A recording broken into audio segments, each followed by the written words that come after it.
My name is Rose Cold. They call me Rose because I'm pretty and cold because I'm cold. I'm cold. You don't want to mess with me. I'm cold.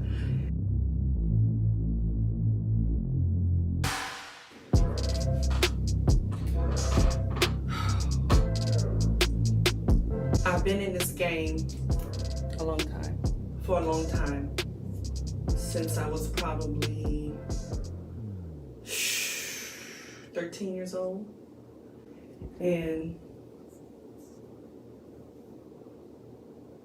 I don't want to get into why I started, but I started. And I learned that I could get a lot of money by using what God gave me.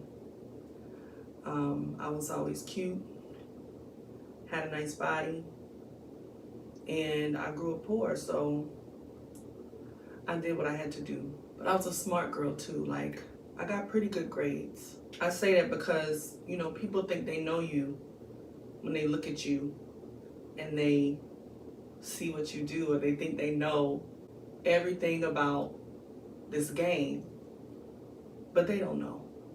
If you haven't been in it, if you've never done it, you don't know. Let me tell you, I used to go to church growing up. I went to church with my grandma, Lord rest her soul, and she was serious about God. She loved God, and she would always tell me, no matter what happens in life, if you call on God, know that He will hear you, He will answer you. I didn't really believe that was true. So I ran away from my pimp about 10 years ago, and I moved to another state, met some people. I didn't have any skills. All I know how to do is take a trick's money. That's all I know how to do. So the good thing about this business is no matter where you move, you can find a trick. They're all over the country. They're all over the world. As my old pimp used to say, will sell when cotton and corn won't. Will sell when cotton and corn won't. So I wanted to do something different. One of my friends told me about this platform called, and so I learned how to use the platform, and I started getting a lot of followers, like a lot of followers. And I started making a lot of money, like more money than I had ever made before, and I didn't have to deal with like smelling a trick, having him on me, his sweat, his smell. I didn't have to deal with any of that. All I had to do was set up my little camera, put on something sexy, show a little skin, sometimes do a little show, maybe call one of my friends over to do a show with me. You get twice as much money when you do it like that. And the money just started rolling in. I mean, it was rolling. And it was good for a while. I was making some money. I was getting ready for a client. I call them clients now. I don't call them tricks. They're clients. See, I moved up in the game. And I finished up with one. This one he had a foot fetish, so he wanted me to paint my toes a certain color, and he wanted me to pour like honey and syrup all over my feet in front of the camera. That's all I had to do, and I made $1,000 in 15 minutes. So I was cleaning the honey off of my feet because the honey is sticky. So I'm cleaning, and I get a notification on the platform. And it didn't look like it was the next client that I was supposed to be seeing. A lot of the clients are old. A lot of them are married. A lot of them go to church, are religious, and they're just looking for a good time, looking for a relief. And I am there to provide that. And so I don't like when people mess up my schedule. And I opened up the notification, I opened up the window, and it was this old, sad looking man. He looked, I don't think I've ever seen anybody this sad. At first, I didn't know if he had been crying or if he was high, but I basically said, can I help you? I have about 10 minutes before my next client. You need to make an appointment. You have to make an appointment because I like my schedules. This man says, thank God I got someone, that he's been trying to reach out to girls on this platform for a while and nobody would listen. And in my mind, I'm thinking, I'm about to not listen either unless you're talking about some money. But something told me to listen. And so he said that his daughter, his 14-year-old daughter, had been abducted. And that they had been looking for her for months and they couldn't find her. He said that he was a pastor.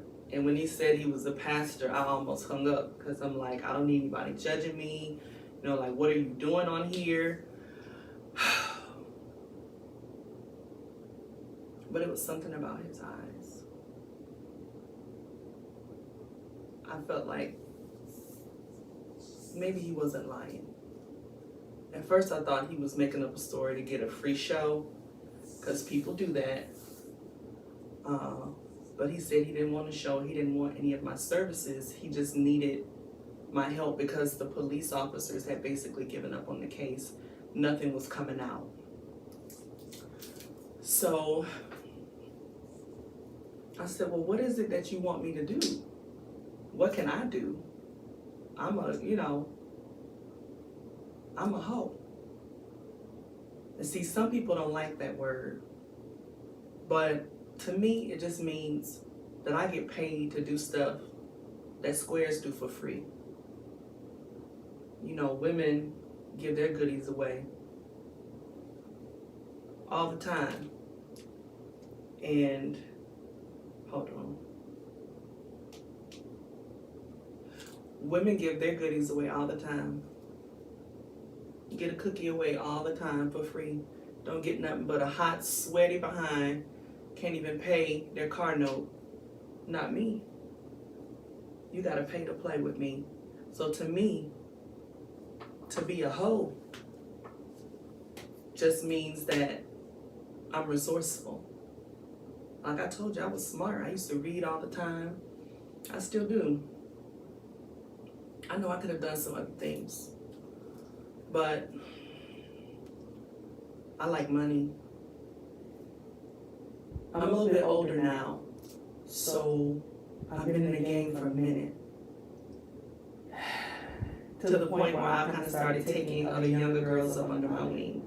You know, she's 18, 19, even if she's, 25 years old, they come into this game and they don't know what to do. They don't know how to really attract a man, or they don't know how to make a trick when they give you all his money. Not just what he thought he was going to give you, but make him fall in love with you so that he just gives you his whole wallet. He gives you his PIN code. He gives you his bank account number. I teach the girls game. And they love me for it. They call me Mama Candy. I teach them how to stay safe, how to always wrap it up, because diseases are for suckers. Never get caught up in your feelings. You always know what's going on in that room, and you always protect yourself, no matter what they say. So I'm talking to this man, and I'm like, something just told me to help him. So he said, I don't know how he found out, but he heard that his daughter was on the same platform that I was on. And something about a father searching after his daughter, wanting to get her, wanting to help her, trying to rescue her. Just, it touched my heart. It really touched my heart, because I remember when I was young and things were happening to me, nobody looked for me.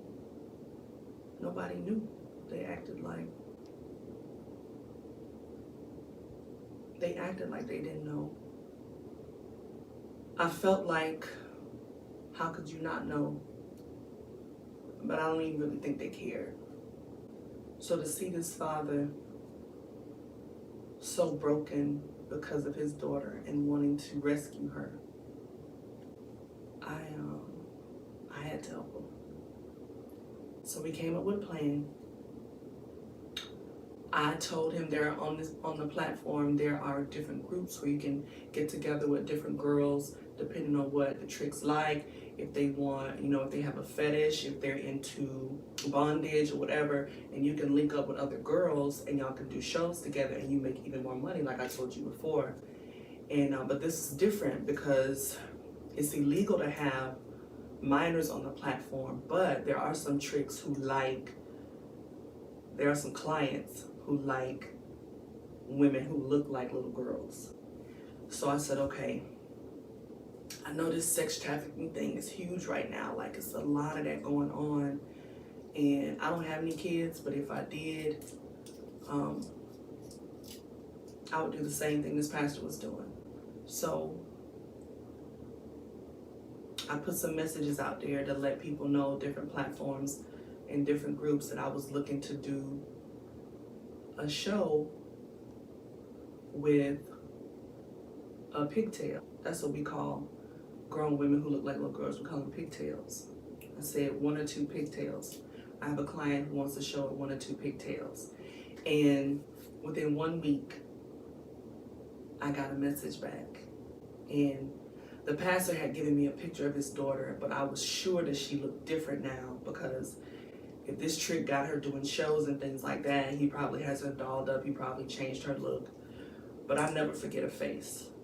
So I told the guy, I said, hey, I need to see what she looks like, because she has to look good. There's a certain look that my client is looking for.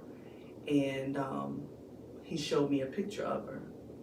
And that was the girl. And my heart just started beating so hard. I felt like it was gonna come out of my throat. And I wanted to kill him. I didn't even know who this man was. But I knew, you have this man's daughter and he's looking for her. I wanted to get him. I wanted to get him. So I set it up. I said, we have to be in person. We have to be in a certain location. We can do it at your place or we can do it at my place. But it's a lot of money on the table and it needs to happen soon. And I set it up. I told the pastor, because he gave me his number, I called him and said, listen, I think I found the guy. We decided not to call the cop, and we didn't want to lose this opportunity. We didn't want to miss this up. We had one opportunity to get this girl. So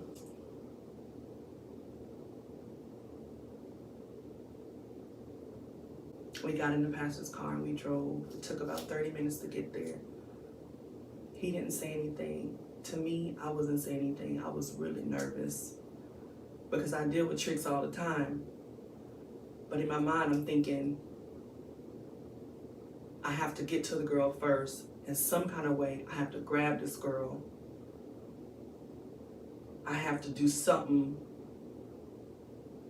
to distract this man, to leave me and the girl in the room alone so I can get her.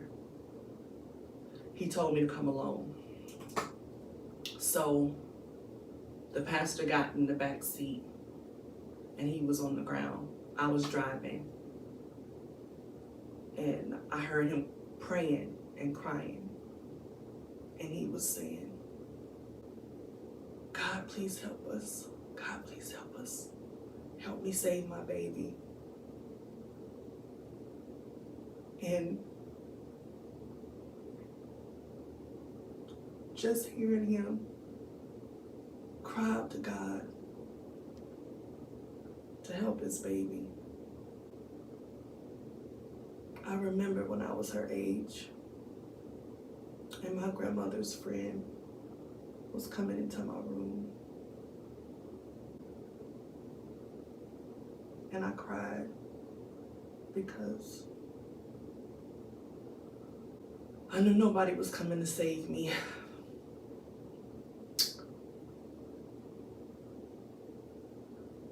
had to do what I had to do to stay alive, to protect my grandma. But this man and this love he had for his daughter, I wished somebody, I wish anybody would really love me like that. And I knew I'm gonna do whatever I can to get this baby girl back to her dad. We pulled up to the house and he started praying then, Lord, protect Rose. Lord, protect Rose. I told him not to come in with me. I knew what to do. Because I know how these tricks think. If you get their mind on the cookie, they can't think about anything else. So I go to the door and he opens it, he sees it's me. I act like I'm so happy to see him. But I really want to rip the skin off of his face, just rip it. But all my life, I learned how to pretend. So there's no way that he would know that I hated him. He reminded me of who? Of that man who did that to me. That man who violated me. That turned my heart cold. That turned me into rose gold. I'm not rose gold, I'm rose cold. Because the way I grew up, I knew ain't no love for me. So I ain't got nothing but this cold heart for you.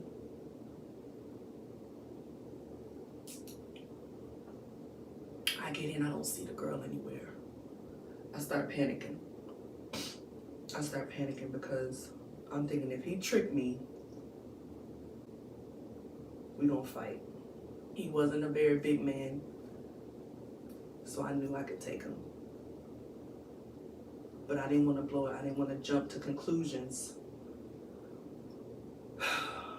He finally said, she's in the other room, she's getting ready. And I said, are you gonna join us? And he said, no, I'm gonna watch. So I heard the door creak. And she came out of the bathroom. And she looked so young. He had her all dolled up in a wig and makeup and pigtails. And I'm thinking, how do people act like they don't know that this is a real girl? This is not a grown woman pretending to be a girl. This is she's a little girl. I don't even know if she had even finished puberty yet. Everything in my body got hot and I just wanted to grab her, kick him in the nuts, and run out the door. But I had to play it cool. So I just looked at her. I looked at her. I couldn't bring myself to say anything sexual to her because there's nothing sexy about little girls. I know that. That's why I didn't understand how someone could find me sexy as a little girl.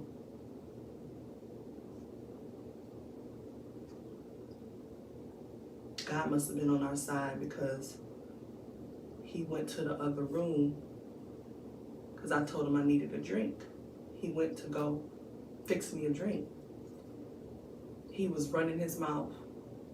As soon as he turned his back to walk that way, I grabbed her.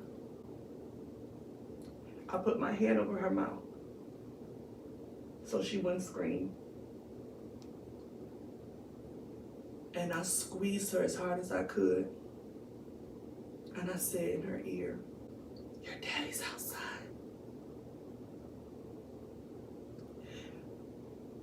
Your daddy came for you. Her eyes got big. We were just 10 feet from the door.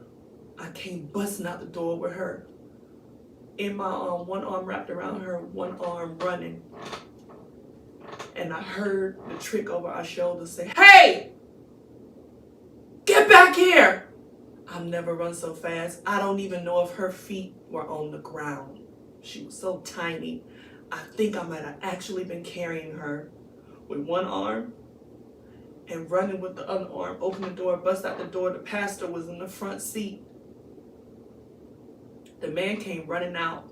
He had a gun. I opened the back door. I threw her in the back seat and closed the door. Got in the front seat. He started shooting. Trash aim. All he hit was the rearview mirror. That pastor took off. He took off. We got her. We drove for 30 minutes just to make sure he wasn't coming for us. The whole time he was driving. She had her arms around his neck from behind. She was saying, Daddy, I thought you were never coming for me. And he was saying, baby, I was trying. I'm so glad we got you. I wish I could have gave him a moment, but I didn't want to leave that car. There was so much love. So much love.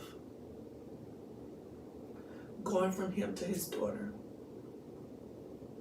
I was jealous.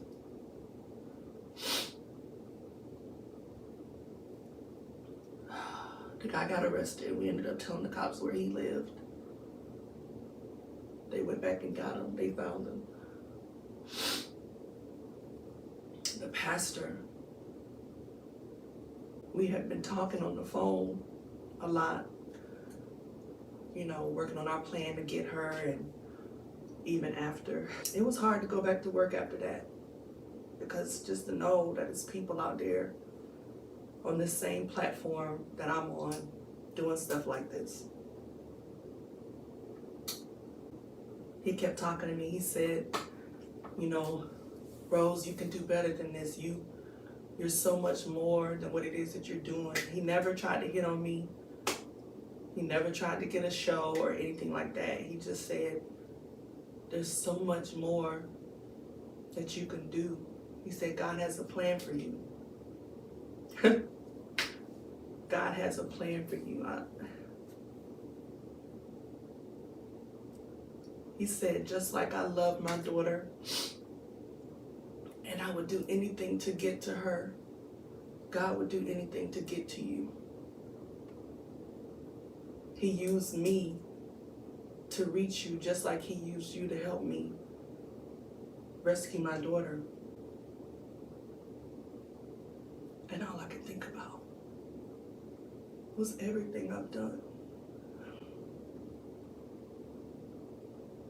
From the age of 14 to now. I'm a vet in the game at this point, and it's been years. I've done a lot. I've seen a lot. And he said one day God is going to speak to you. And he's going to confirm what it is that I'm saying to you. I believed him. As I prayed, what I didn't tell him is I prayed. I used to pray when I was on the stroll. I used to pray when I was on the streets. I used to pray that God would help me not to get killed, I didn't know if he heard me, but I just did it because that's what my grandma taught me to do. I did it just in case. But one night, he woke me up, and I heard a voice say, it wasn't like a voice. It wasn't like a voice I could hear with my ears. It was like a voice in my head. And I wasn't high, I wasn't drunk. It woke me up. And I know it was God because Pastor told me what to look for. He told me how he would do it. He told me what it's like when God speaks to you. And God said, I want to use you for my glory. I want to use you to help other little girls that went through what you went through. But all I could think was, how can I help them? When I didn't make the right choices, I did everything I wasn't supposed to do. I said, God, why do you want to use me?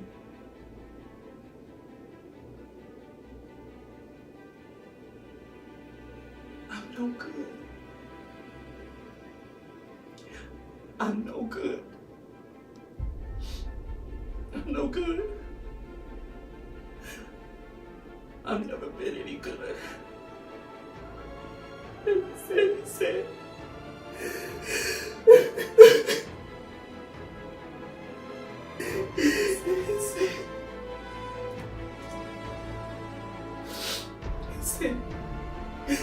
you're good enough for me.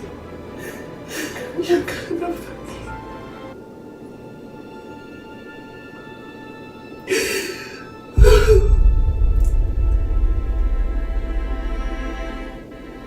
You're good enough for me. You're good enough for me. You're good enough for me. The pastor, I'm not saying his name on purpose, he took me through a training. I started going to his church, and he told me he wanted me to work with the youth ministry and the girls at his church, and I told him I would do it, even though I still didn't feel worthy. I didn't understand why he would want somebody like me to be around these kids and these girls. I had so much guilt.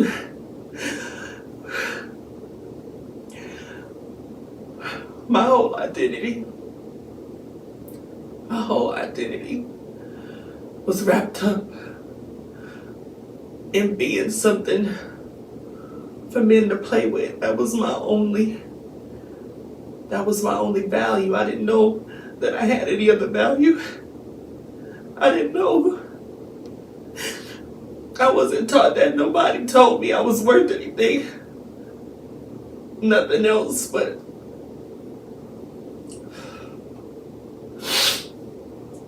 my beauty, my body. Nobody ever wanted anything else from me. Nobody cared that I read books. Nobody cared that I could sing. Nobody cared that I liked to write poetry. All they ever wanted from me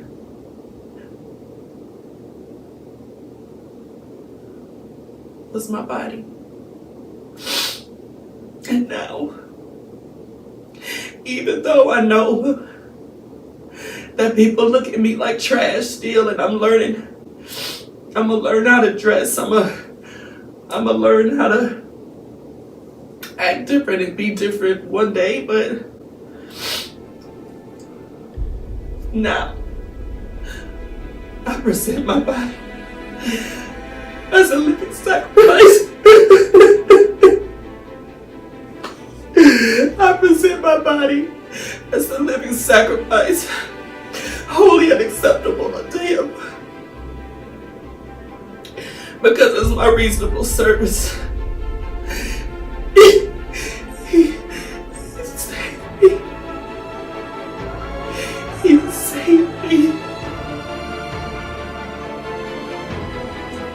He saved me from the game. I thought I was helping somebody else. My pastor told me the whole time, he was praying that God would show him who could help him save his daughter. The whole time God knew that it was going to be Rose Cole. And that God's plan was to save my soul. To save my soul. To save my soul. And to show me what love really is. To show me all the love that I've been missing my whole life. It's in Him. It's in Him. I don't care what I look like. I don't care what I've done. He loves me enough to go through the muck and the mire and the filth and the grime of my life to reach me. If there's somebody out there who feels like you'll never be loved, your heart is cold, like rose cold, your heart has been cold for a long time, and you just can't see the light of day, I'm telling you, if he can save me, he can save you. If he can use me just like this, he can use you. He has a plan for your life. And it doesn't matter what you've done. It doesn't matter. His love is greater than any sin, any act, no matter how filthy. His love is greater. And he wants you just for you. And he's coming for you. Just like Pastor came from this for his daughter, he's coming for you. You ain't got to change nothing. Don't worry about changing anything. Just let him love you. And he'll make everything all right. He'll make everything all right.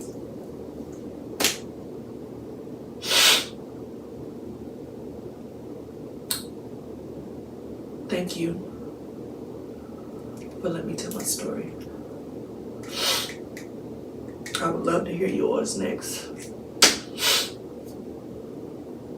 I'm out.